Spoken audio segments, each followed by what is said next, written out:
اگر میرے اندر کشف قبول کا علم ہوتا تو پھر حسین کی قبر سے آواز آ سکتی، تو مجھے مت بتا کہ وہاں میرا کون میرا چاہنے والا ہے، جو مجھ سے محبت کرتا ہے میں سب کو پہچانتا ہوں، یہ آواز آ سکتی ہے۔ اللہ آپ سب کو زمین کربلا کی زیارت کا شرف عطا فرمائے۔ کیا کہتا ہے اللہ قرآن میں؟ تم میرا ذکر کرو میں تمہارا ذکر کروں۔ چنگیز خان نے اللہ کا ذکر نہیں کیا، اس کا ذکر کوئی نہیں کرتا۔ ہلاکو خان اللہ کا ذکر نہیں کریا، کوئی نہیں کرتا ہے۔ مقدونیہ کا سکندر اعظم جسے الیگزینڈر کہتے ہیں، اس نے اللہ کا نام نہیں لیا، اس کا کوئی نام نہیں لیتا۔ شیکسپیئر ہو، ملٹن ہو، آئنسٹائن ہو، لارڈ نکالے ہو، مائیکل ہارٹ ہو، کوئی بھی ہو، سائنسدان ہو یا ڈاکٹر ہو، پروفیسر ہو، جس نے اللہ کا نام نہیں لیا، اللہ کا ذکر نہیں کیا، اس کا ذکر نہیں ہوتا۔ سمجھ رہے آپ؟ جس نے خدا کا نام لیا وہ نہیں ہے، پھر بھی اس کا ذکر ہو رہا ہے۔ جس نے اس کو یاد کیا وہ نہیں ہے، پھر بھی اس کو یاد کیا جا رہا ہے۔ جو مجھے یاد کرے گا میں اسے یاد کروں گا۔ تم میرا ذکر کرو میں تمہارا ذکر کروں گا۔ عجیب شان ہے، امام حسین نے نیزے کی نوک پر اللہ کا ذکر کیا ہے۔ ہم بارش کے موسم میں بھیگتے ہوئے حسین کا نام لے رہے ہیں۔ آئیے تھوڑی سی بات کرتے ہیں، کون ہے حسین، کون ہے حسن۔ باتیں میں آخری مرحلے کی نہیں کر سکتا کیونکہ یہ 7-8 دن کی مجلس ہے، بہت سارے خطبہ کرام آتے رہیں گے اور انشاءاللہ حسین کی باتیں کرتے رہیں گے۔ میں صرف اتنا بتاتا ہوں اپنے بھائیوں کو باری باری، سب کے پیر کو چوم کر کے، کہ میں بتاؤں کہ حسن کون ہے، حسین کون ہے، ان کی ماں کون ہے، ان کے ابو کون ہے اور ان کے نانا کون ہے۔ یہ وہی ہیں جن کو ملا کے پنجتن ہو جاتا ہے۔ میرے آقا سرکار وارث پاک نے کہا بیدم یہی تو 5 ہیں مقصود کائنات۔ مصرع ٹف ہو گیا، آسان کرتا ہوں۔ بیدم یہی تو 5 ہیں دنیا کی ڈلیوری کا سبب۔ بیدم یہی تو 5 ہیں دنیا کے آنے کا، وجود کے پانے کا سبب۔ بیدم یہی تو 5 ہیں مقصود کائنات، خیر النساء حسین و حسن مصطفیٰ علی۔ اگر یہ 5 نہ ہو تو دنیا نہ ہو کر کے بھی دنیا نہ ہو، سورج نکلنا بھی چاہے تو روشنی نہیں ہوگی۔ سمجھ رہے ہیں؟ یہ کون ہے؟ میرے آقا صلی اللہ تعالیٰ علیہ وسلم کے اس مبارک لاڈلے کے نواسے کے نام سے موصوف مبارک مہینے میں تھوڑی سی بات کرتا ہوں حسین اور حسن کی، ان کی امی کی، ان کے ابو کی۔ کون ہے؟ میرے آقا صلی اللہ تعالیٰ علیہ وسلم کی 25 سال کی عمر شریف ہوئی تو مکہ شریف میں حضور رہتے تھے۔ 25 سال کی عمر شریف تھی، حضور کی فرسٹ میرج بھی نہیں ہوئی، ابھی شادی بھی نہیں ہوئی۔ اس وقت مکہ شریف میں ایک لڑکی تھی جسے عورت کہا جاتا ہے، عمر زیادہ ہو گئی تھی۔ 2 مردوں کے الگ الگ نکاح میں تھی، پہلے ایک مرد سے اس کی شادی ہوئی، اس نے طلاق دے دیا، تو دوسری شادی دوسرے مرد سے ہوئی، پھر اس کا بھی انتقال ہو گیا شاید، تو وہ عورت اس وقت بیوہ ہو کر کے موجود تھی مکے میں، جو سب سے بڑی پیسے والی عورت تھی، جس کا نام تھا حضرت خدیجہ۔ نام سنے سبحان اللہ ہے۔ جس عورت کا نام تھا حضرت خدیجۃ الکبریٰ، حضرت خدیجہ اس کا نام تھا۔ اس عورت کی عمر شریف تھی کتنی؟ 40 سال۔ کتنی؟ اور حضور کی عمر شریف کتنی تھی؟ 25۔ ان کی 2 شادیاں ہو چکی تھیں اور حضور کی یہ پہلی شادی تھی۔ ان کی 3rd میرج تھی اور حضور کی فرسٹ میرج۔ ابھی یہ شادی ہوتی کیسے ہے سن لیں، پھر ہم علی و فاطمہ کی بات کر کے حسن حسین کی تھوڑی سی بات کریں گے۔ یہ شادی ہوتی کیسی ہے؟ اللہ کے نبی صلی اللہ علیہ وسلم نے مخدومہ خدیجہ کے بزنس کا سامان ملک شام بیچنے کے لیے گئے تھے۔ ایک میری پوری گفتگو ہے حضور کی بیٹی، حضور کی شادی کے حوالے سے، مجھے ایک جملہ لینا ہے پھر آگے بڑھ جانا ہے۔ حضور صلی اللہ تعالیٰ علیہ وسلم نے جب پتا چلا امی خدیجہ کو کہ جناب محمد عربی صلی اللہ علیہ وسلم ان دنوں فارغ ہیں، وہ کچھ بزنس میں میرا ساتھ دے سکتے ہیں، اس نے جناب ابی طالب کو بلا کر کے اس نے کہا امی خدیجہ نے میں چاہتی ہوں کہ حضور میری بزنس کا سامان ملک شام کے بصرہ کے علاقے میں، قریب میں ہے بصرہ، یہ عراق میں ہے، وہاں جا کے اسے بیچیں، بصرہ ہوتے ہوئے ملک شام چلے جائیں۔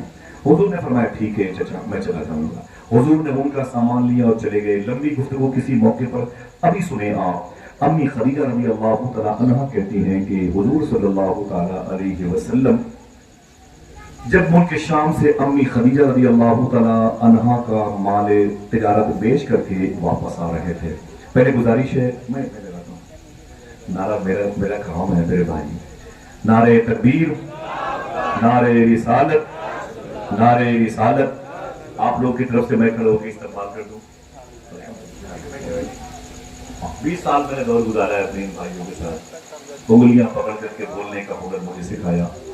میرے اندر جو کمیاں تھیں مجھے ان دوستوں نے بتائی ہے، مجھے بڑی خوشی ہوتی ہے۔ کیا قسمت پائی ہے زید البھائی نے، شعبان بھائی نے، حضور کی نعتیں پڑھتے ہیں سبحان اللہ۔ کبھی ان کو کسی سیاسی منچ پر کسی سیاسی شخص کی تعریف کرتے ہوئے نہیں دیکھا ہوگا. اگر یہ تعریف کرنے پر آ جائیں تو ان کو پر اسٹیج 2 لاکھ روپے ملیں گے. لیکن کہتے ہیں کہ ہم اپنا جسم اپنے لباس تو بیچ سکتے ہیں لیکن عشق مصطفیٰ کا سودا نہیں کر سکتے. الحمدللہ رب العالمین بہت ہی مؤدب اور بہت ہی محترم ہیں. تبھی تو انہوں نے اتنی شہرتیں دی کہ ہندوستان کے باہر بھی کئی ملکوں میں ان کو سنا جاتا. اور کسی مشاعرے میں اگر ہوئے ہوں تو پھر ناظم مشاعرہ کی پیشانی پر بل نہیں آتا. لوگ جانا بھی چاہے تو جا نہیں سکتے, سونا بھی چاہے تو سو نہیں سکتے, بھاگنا بھی چاہے تو بھاگ نہیں سکتے ہیں. اتنی مضبوط زنجیر عشق کا نام ہے محترم زین العابدین کانپوری. اور ایسی بھی گزر جائے ایک رات مدینے میں. میرا دل کہتا ہے کاش اس نعت کو سنتے سنتے صبح ہو جائے. اس نعت کو شعبان بھائی سے آپ ہر محفل میں سنا کیجیے. انشاءاللہ دل میں حضور کی بارگاہ میں حاضری کے جذبے پیدا ہوں گے. میں نے زین بھائی سے کہا تھا میں آپ سے ہاتھ جوڑتا ہوں, آپ میں جب بولوں تو آپ بتائیے گا, کیونکہ بہت دیر تک بیٹھنا یہ ادب کے خلاف ہے. آ گئے ہیں تو میں ان کی دعاؤں کی اجازت سے آگے بڑھتا ہوں. حضور صلی اللہ تعالیٰ علیہ وسلم کی فرسٹ میرج کیسے ہوئی سنیے آپ. امی خدیجہ کا مال تجارت بیچ کر کے حضور جب واپس آئے نا تو امی خدیجہ کو حضور کے حسن کی خبر لگ چکی تھی. امی خدیجہ نے کنکھیوں سے 1-2 مرتبہ حضور کو دیکھ لیا تھا. سبحان اللہ, ذرا محبت سے بولے. جو حضور کو دیکھتا تھا پھر کسی کو نہیں دیکھتا تھا, جس نے حضور کو دیکھا کسی کو نہ دیکھا. اگر کہو تو غزل کا شعر پڑھ دو. کھلنا ہوا دراز جو زلفوں کا آپ کی, کھلنا ہوا دراز. شعر مشکل ہے, ان کو دیکھ کے چاہے تو سبحان اللہ کہیں, میرے شعر کو سن کے آپ نہیں کہہ سکتے. کھلنا ہوا دراز جو زلفوں کا آپ کی, پھانسی گلے میں ڈال کے دنیا لٹک گئی. پھانسی گلے میں ڈال کے دنیا لٹک گئی. جس نے حضور کو دیکھا کسی کو نہ دیکھا. اے آمینہ تیرے شکم کو سلام, تو نے کیسا بچہ کیسا شہزادہ جنا ہے. سبحان اللہ سبحان اللہ. کیسی عظیم ذات کے میرے آقا صلی اللہ تعالیٰ علیہ وسلم کی. ذرا محبت سے کہہ دو سبحان اللہ. سرکار بابا فرید گنج شکر سے پوچھا گیا حضور کے جسم کا سایہ تھا کہ نہیں. آواز پہنچی, ہاتھوں بڑھا کے بولو سبحان اللہ. حضور کے جسم کا سایہ تھا کہ نہیں تھا. آپ فرماتے ہیں حضور کے جسم کا سایہ نہیں تھا. پوچھا گیا کیوں, پروف دیجئے. تو وہ کہتے ہیں کہ اس لیے کہ حضور کے جسم سے زیادہ نازک اور لطیف چیز اللہ نے بنائی ہی نہیں ہے. اب ایک شعر پڑھ دوں. جسم اطہر ہے لطیف ایسا کی سرکار میرے. سبحان اللہ کہیں گے, باری باری بولیے گا, باری باری. جسم اطہر, لطیف بولتے ہیں نازک کو. جسم اطہر ہے لطیف ایسا کی سرکار میرے, بوسے حضرت جبریل سے جاگ اٹھتے ہیں. جسم اطہر ہے لطیف ایسا کی سرکار میرے, بوسے حضرت جبریل سے جاگ اٹھتے ہیں. میرے آقا صلی اللہ علیہ وسلم کو 1-2 مرتبہ امی خدیجہ نے دیکھا تھا اور بس حضور کو اور دیکھنا چاہتی تھی.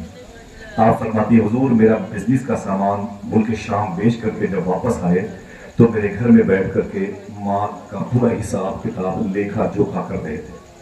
امی خدیجہ فرماتی ہیں کہ میں سامنے بیٹھی ہوئی تھی, حضور میرے سامنے بیٹھے ہوئے تھے. سبحان اللہ. لوگ قرآن پڑھتے ہیں, قرآن جسے پڑھتا ہے اس صاحب قرآن کی بات ہو رہی ہے. امی خدیجہ کہتی ہیں کہ میرے سامنے حضور بیٹھے ہوئے تھے اور ان کی نظریں جھکی ہوئی تھیں, صفحات پر حضور کی انگلیاں تھیں. حضور فرماتے تھے اے خدیجہ میں نے یہ مال اتنے کا بیچا, میں نے یہ مال اتنے کا بیچا, میں نے یہ مال اتنے کا بیچا. دیکھنا کتنے لوگ سبحان اللہ کہتے ہیں. امی فرماتی ہیں خدیجہ میں اکسا رہی تھی حضور کو, حضور میری طرف دیکھیں, میرے حسن کی طرف دیکھیں, لیکن حضور میری طرف دیکھتے نہیں تھے. امی فرماتی ہیں بڑے بڑے عمرہ اور رؤسا کے لڑکے, بڑے بڑے بزنس مین کے لڑکے جب میرے گھر میں آتے تھے تو حساب کتاب کم کرتے تھے, میرے چہرے کے حسن کو زیادہ دیکھتے تھے. لیکن میرا حسن اگر کہیں شکست کھایا ہے تو آمینہ کے لال کے آگے کھایا ہے. امی خدیجہ فرماتی ہیں کہ حضور میرے سامنے بیٹھے تھے, میں اکسا رہی تھی لیکن حضور توجہ نہیں فرما رہے تھے. بہت دیر تک حضور کو میں دیکھتی رہی, حضور میری آنکھوں کے راستے سے میرے دل میں آ گئے. محبت سے بولو. پھر امی خدیجہ کے دل سے آواز آئی, دل جس سے زندہ ہے وہ تمنا تم ہی تو ہو, ہم جس میں بس رہے ہیں وہ دنیا تم ہی تو ہو, جو دستگیر ہے وہ تمہارا ہی ہاتھ ہے, جو ڈوبنے نہ دے وہ وسیلہ تم ہی تو ہو. امی فرماتی ہے امی خدیجہ کی بس حضور میری آنکھوں کے راستے سے میرے دل میں آ گئے. اور پھر رشتہ ہو گیا. حضور کی بہت لمبی گفتگو ہے, تقریباً 1.5 گھنٹے کی میری, میرا ٹاپک یہ نہیں ہے. سنیں, میں حسین کریمین کی تھوڑی سی بات کروں گا. حضور صلی اللہ علیہ وسلم کا رشتے مبارک ہو چکا. امی خدیجہ سے فرسٹ میرج ہوئی. معلوم ہے جب نکاح کا وقت ہے تو بڑے بڑے عمراء اور رؤوسا جمع ہوئے تھے. حضور کے رشتے کی ایک بات سن لیں, سبحان اللہ کہنے پھر بات میں بات آگے بڑھے گی. سمجھے, جب رشتے کی نکاح کی تقریب عمل میں آئی تو حضور صلی اللہ تعالیٰ علیہ وسلم سے حضور کے چچا جناب ابی طالب نے کہا, اے میرے بھتیجے محمد صلی اللہ علیہ وسلم, یہ بتاؤ کہ یہ تو سب لوگ ہیں جن کو دعوتیں دی جا چکی ہیں, کوئی ایسا بھی باقی ہے جن کو تم اپنی طرف سے دعوت دینا چاہتے ہو؟ یہ بتاؤ کہ تمہاری شادی میں کوئی خصوصی مہمان بن سکتا ہے؟ توجہ ہے آپ کی. اگر میں نے منع کر دیا سبحان اللہ مت کہنا, تب بھی آپ سبحان اللہ کہو گے. بات ایسی ہے. جناب ابی طالب نے کہا, سب کو پیغام دے دیا گیا ہے, سارے بڑے بڑے لوگ آپ کی شادی میں آ رہے ہیں, کوئی ایسا شخص جھوٹا تو نہیں ہے جس کو آپ چاہتے ہو بلانا وہ نہیں آیا ہو, نہ آئے, اب تک نہ آیا ہو, دعوت نہ دی گئی ہو. یا یہ بتا دے محمد عربی صلی اللہ علیہ وسلم کہ تمہاری شادی میں خصوصی مہمان کون بنے گا؟ حضور سے پوچھا گیا, جناب ابی طالب نے پوچھا خصوصی مہمان چیف گیسٹ کون بنے گا؟ دیکھنا کتنے لوگ سبحان اللہ کہتے ہیں. میرے آقا کی آنکھ میں آنسو آ گئے. میرے آقا فرماتے ہیں جب میں اپنی ماں کے پیٹ میں تھا نا 2-3 مہینے کا, تب میرے ابو کا مکہ شریف میں مدینہ پاک میں انتقال ہوا. دار نابغہ میں تدفین عمل میں آئی. 1400 سال تک وہی دفنے تھے. تقریباً 40 سال پہلے ان کی قبر کھولی گئی تو ان کی لاش تو لاش, ان کا کفن تک سلامت تھا. میرے آقا فرماتے میرے ابو کی دار نابغہ سے قبر ٹرانسفر کی گئی, بقی شریف لائی گئی. میرے آقا فرماتے میری دنیا میں آنے سے پہلے میرے ابو کا انتقال ہو گیا. جب میں 6 سال کا ہوا تو میری ماں امی آمنہ کا انتقال ہوا. 8 سال کا ہوا تو میرے دادا عبد المطلب کا انتقال ہوا. اے میرے چچا, میرا کوئی نہیں ہے, میرا کوئی نہیں ہے, میری ماں بھی نہیں ہے, اور میری شادی ہے. آپ مجھ سے کہتے ہیں کہ اے میرے بیٹے محمد تیری شادی میں خصوصی مہمان کون بنے گا؟ اگر آپ اجازت دیں تو میں اپنی شادی میں خصوصی مہمان کی حیثیت سے, کوئی خاموش نہ رہے. حضور فرماتے ہیں, علامہ مختار احمد نعیمی نے فرمایا, حضور فرماتے ہیں کہ اگر آپ اجازت دیں اے میرے چچا جناب ابو طالب, تو میں اپنی خصوصی شادی میں خصوصی گیسٹ کی حیثیت سے امی حلیمہ کو بلانا ہوں. ہائے ہائے, میں اپنی ماں امی حلیمہ کو اپنی شادی میں خصوصی مہمان بنانا چاہتا ہوں. امی حلیمہ کی موجودگی میں حضور صلی اللہ تعالیٰ علیہ وسلم کا عقد ہوا. امی خدیجہ حضور کے نکاح میں آ گئی. اب ان کی شادی, ان کی سسرال حضور کی کہاں تھی معلوم ہے؟ جب کبھی آپ مکہ شریف سے مدینہ شریف جانا چاہیں, وہاں سے مکہ شریف, تو حج کرنے کے لیے جب جائیں گے نا کعبہ شریف, کعبے کے آنگن میں طواف کریں گے. طواف کے بعد آپ زمزم پئیں گے. زمزم پینے کے بعد صفا اور مروہ 2 پہاڑیاں ہیں, اس پر دوڑنا پڑتا ہے. اس پہاڑی سے اس پہاڑی 7 چکر لگانے پڑتے ہیں.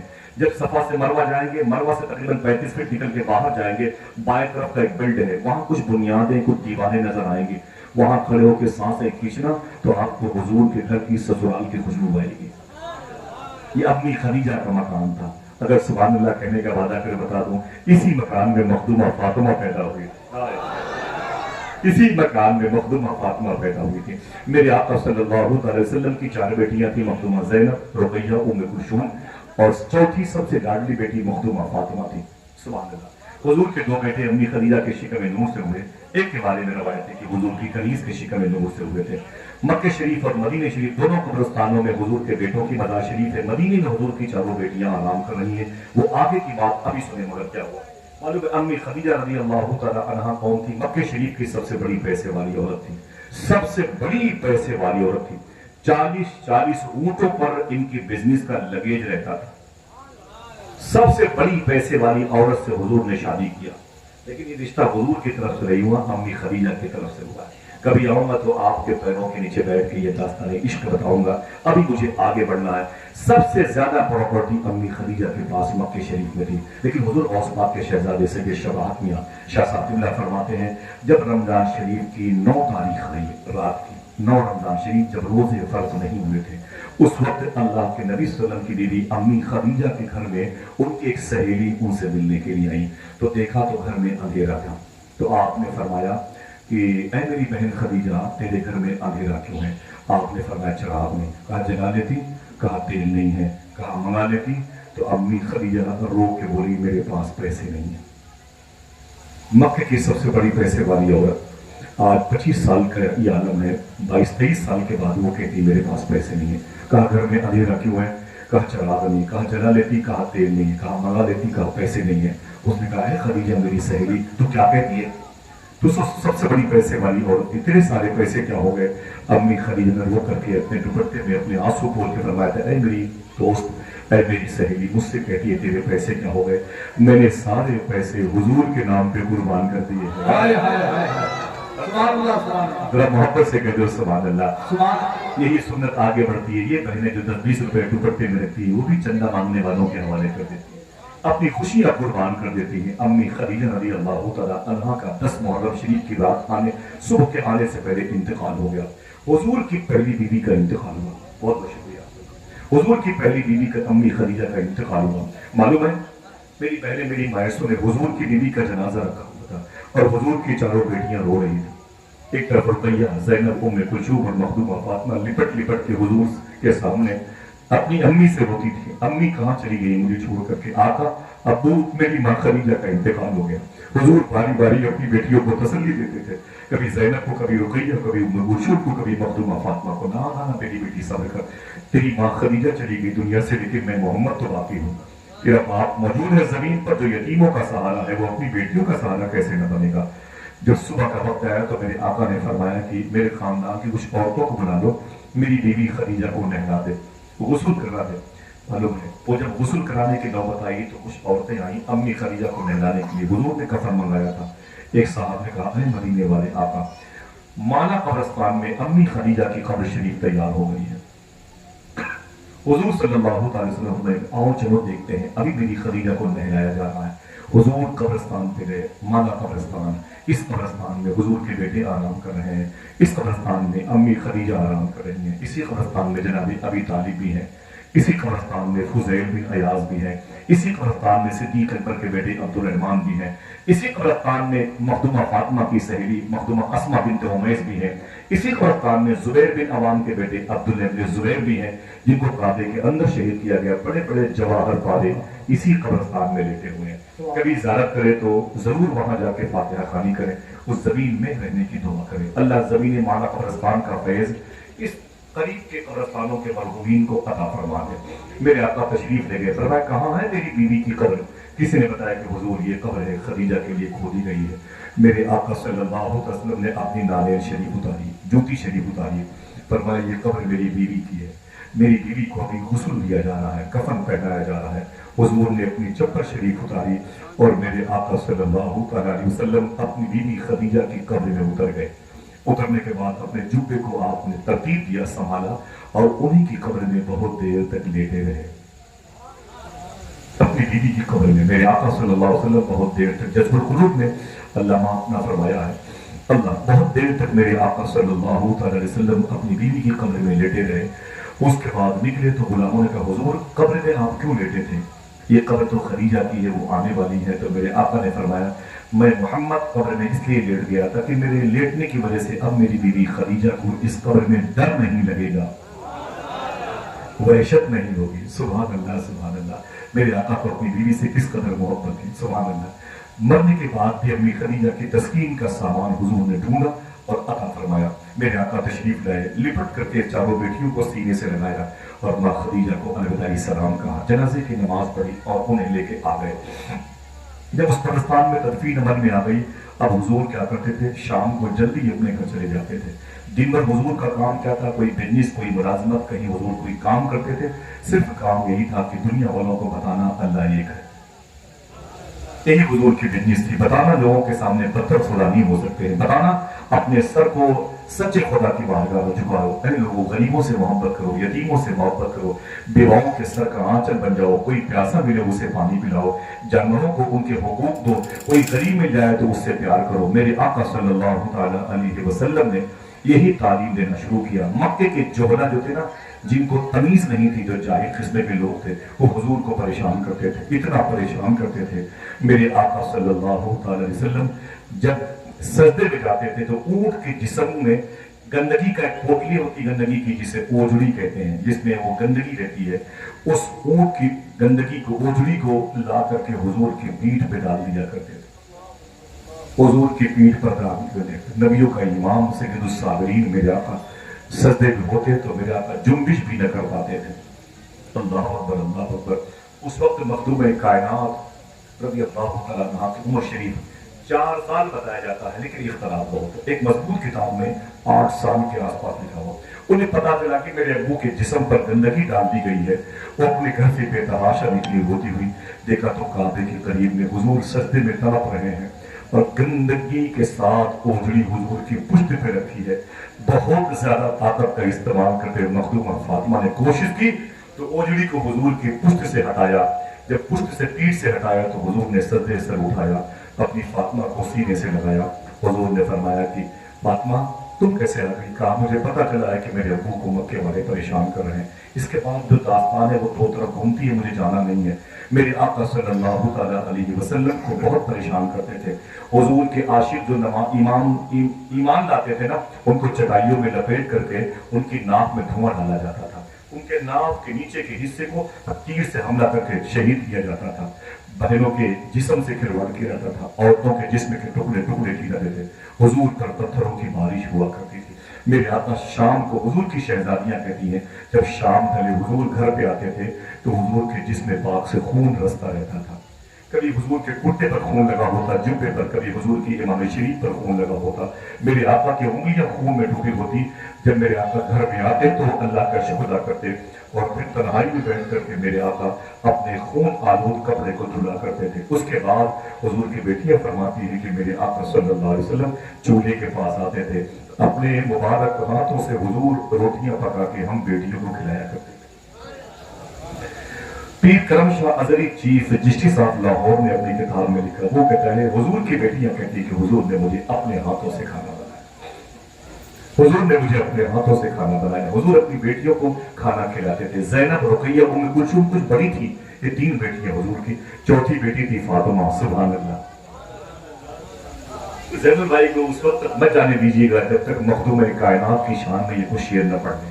انشاءاللہ وعدہ کرو انشاءاللہ. جب یہ شعر پڑھے تو طرف جائیے گا. دنیا میں ایک ہی تو عورت ہے جس کی وجہ سے ساری عورتوں کا بھرم باقی ہے, ساری عورتوں کی حیا اور عصمت سلامت ہے. وہ نام ہے مخدومہ فاطمہ طیبہ طاہرہ کی. معلوم ہے صوفی سلطان میں نے ایک بات کہی تھی, آپ فرماتے ہیں کوئی غیر سید مخدومہ فاطمہ سے کتنی محبت کیوں نہ کرے, وہ اس کی طرف توجہ کی نگاہ نہیں ڈالتی ہے. اس کی طرف توجہ کی نگاہ نہیں ڈالتی ہے. میں نے پوچھا کیوں, تو وہ کہتی ہے کہ مخدومہ فاطمہ, دیکھنا کتنے سمجھدار لوگ بیٹھے ہوئے, وہ کہتے ہیں کہ مخدومہ فاطمہ اپنی توجہ کو بھی وہ حیا کے دائرے میں رکھتی ہے.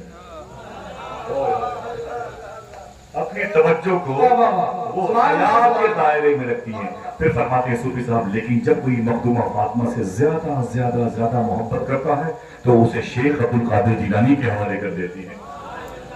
ذرا محبت سے کہہ دو سبحان اللہ. میرے آقا صلی اللہ تعالیٰ علیہ وسلم کی لاڈلی بیٹی مخدومہ فاطمہ سے حضور پیار کرتے تھے. جب کھانا کھلاتے تو مخدومہ فاطمہ کو کبھی کبھی اپنے ران مبارکہ پہ حضور بٹھا لیتے تھے اور اپنے ہاتھوں سے اپنی بیٹی کو کھانا کھلایا کرتے تھے. سبحان اللہ. ہمارے پاس تو روٹیاں ٹھنڈی آ جائیں تو تماچے مار دیں, چاول ٹھنڈا ہو تو بیویوں کو گالیاں دے دیں, اچار چٹنی سلاد نہ ہو تو پلیٹیں توڑ دیتے ہیں. حضور اپنے ہاتھوں سے کھانا بناتے تھے, اپنی بیٹیوں کو کھلاتے تھے. حضور کی بیٹیاں کہتی تھی حضور اس قدر مجھ سے پیار کرتے تھے کہ امی خدیجہ کی بار بار یاد آتی تھی, ہم روتے رہتے تھے. ایک دن کا واقعہ ہے, حضور صلی اللہ تعالیٰ علیہ وسلم اپنے گھر میں نہیں تھے. حضور کی چاروں بیٹیاں اپنے گھر میں تھیں, زینب, رقیہ, ام کلثوم, مخدومہ فاطمہ. سبحان اللہ.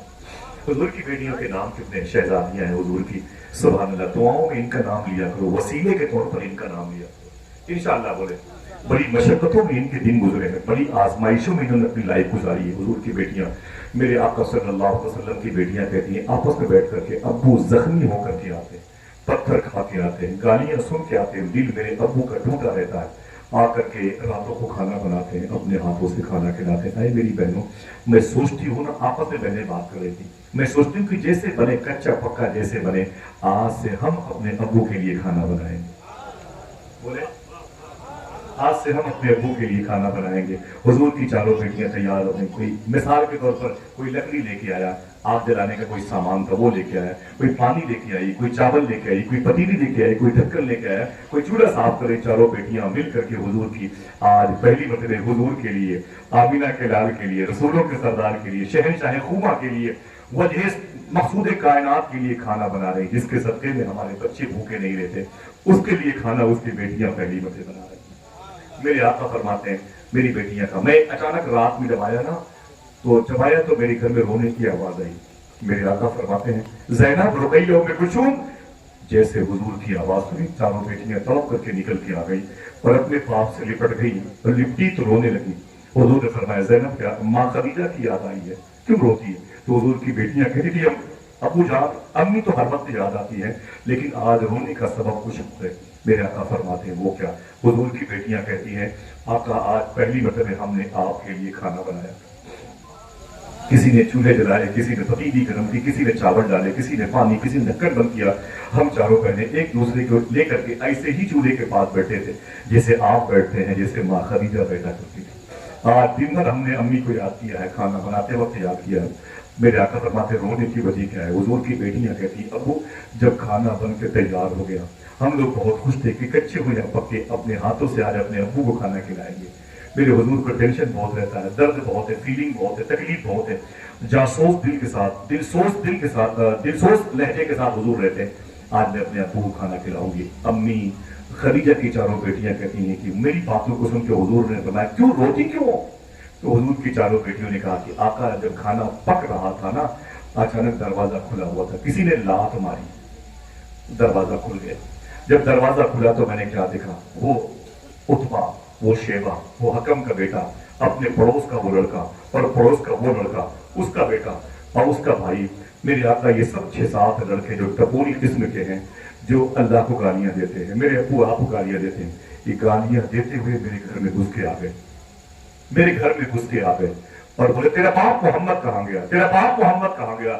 ہم چاروں بہنیں رونے لگی. میرے آقا فرماتے پھر تو چاروں بیٹیاں کہتی ہیں ان لوگوں نے آپ کو بہت برا بھلا کہا, بہت الٹی سیدھی باتیں کی سرکار. میں کیا بتاؤں ابو جان, بہت تکلیف دے جملے ان لوگوں نے استعمال کیے. میرے گھر پہ میری ماں ہوتی تو روک دیتی ان لوگوں کو. ابو آپ بھی نہیں تھے, ہمارا دل بڑا ٹوٹ گیا ہے ان کی باتوں سے. میرے آقا فرماتے پھر کیا ہوا؟ تو حضور کی چاروں بیٹیاں کہتی ہیں وہ ظالم لوگ ٹپوری قسم کے لوگ آگے بڑھے, آنگن میں آ گئے, سامنے چولہا جل رہا تھا. آگے آ کے بولے محمد کے لیے تو جنت سے کھانے آتے ہیں, یہ کھانا کس کے لیے بن رہا ہے؟ اور یہ بھی سننے میں آیا کہ وہ پتھروں کو پیٹ پر باندھتے ہیں, انہیں کھانے کی ضرورت نہیں ہے, کھانا کس کے لیے بن رہا ہے؟ تو ہم لوگوں نے کہا کہ اپنے ابو کے لیے ہم کھانا بنا رہے ہیں, میرے ابو بڑی مشقتوں آزمائشوں میں ہیں. تو حضور کی بیٹیاں رو کے بولتی ہیں, ان میں سے ایک ظالم نے کہا ابھی بتاتا ہوں میں کھانا کیسے کھایا جاتا ہے. وہ باہر چلا گیا. باہر سے جانے کے بعد اس نے نالی سے گندگی اٹھائی, گندگی اٹھا کر کے ہاتھوں میں لا کر کے حضور کی بیٹیاں کہتی ہیں آ کے اس نے ڈھکن کھولا اور پوری گندگی اسی پتیلی میں ڈال کے ہنستے ہوئے چلے گئے. بولے کھلا دینا اپنے باپ کو یہ کھانا, محمد سے کہہ دینا بھوکا ہو تو کھا لے. میرے آقا کی بیٹیاں رونے لگی. بولے ابو ان ظالموں نے ہمارے خوابوں کی تعبیر کی گنبد کو مسمار کر دیا, ہماری جو سوچ تھی اسے چکنا چور کر دیا. ہماری خواہش تھی کہ آپ کو کھانا کھلائیں گے, ان ظالموں نے کھانا برباد کیا. ہنستے کھیلتے گالی دیتے ہوئے چلے گئے. میرے آقا صلی اللہ علیہ وسلم کی آنکھیں اشک بہار ہو گئی.